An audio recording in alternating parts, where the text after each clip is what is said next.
आपल्या मुलांचं आयुष्य तेजस्वी, निरोगी आणि ताकदवान असावं असं प्रत्येक आईची इच्छा असते. त्याच आयुष्यातला महत्त्वाचा घटक म्हणजे प्रोटीन. लहान वयामध्ये योग्य प्रोटीन शरीराला मिळणं फार महत्त्वाचं असतं.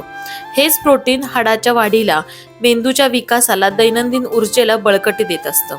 म्हणूनच मी आज टिफिनमध्ये मूग डाळीचा प्रोटीनयुक्त नाश्ता बनवला आहे.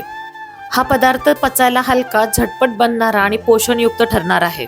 एका पातेल्यामध्ये अर्धा कप मुगाची डाळ घेतली, स्वच्छ धुवून घेतली ती आणि त्यामध्ये 1 कप पाणी घातलं आणि कुकरमध्ये डाळीचे पातेले ठेवून मध्यम आचेवरती कुकरचा गॅस जो आहे तो चालू केलाय.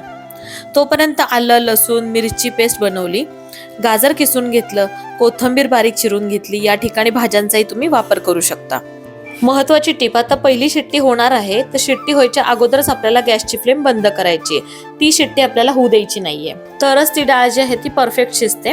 आता एका वाटीमध्ये मी हळद, लाल तिखट, धनेपूड आणि गरम मसाला तसंच हिंग आणि मीठ काढून घेतलंय.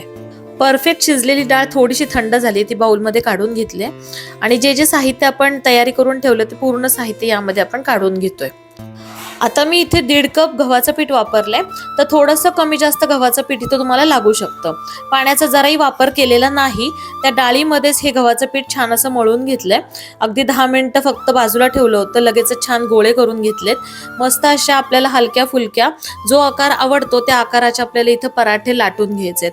तवा तापायला ठेवलाय, तेलाचा किंवा तुपाचा वापर करून छान हे पराठे जे आहेत ते दोन्ही बाजूनी छान शेकून घ्यायचेत, रंग चेंज होईपर्यंत.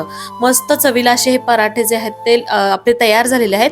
मूग डाळीचे हे जे पराठे आहेत ते पचायला अतिशय हलके आहेत, त्यामुळे मुलांना नक्कीच हे आरोग्यासाठी उपयुक्त ठरणार आहेत. यासोबत दही किंवा लोणचं, सॉस काही तुम्ही त्यांना टिफिनमध्ये देऊ शकता.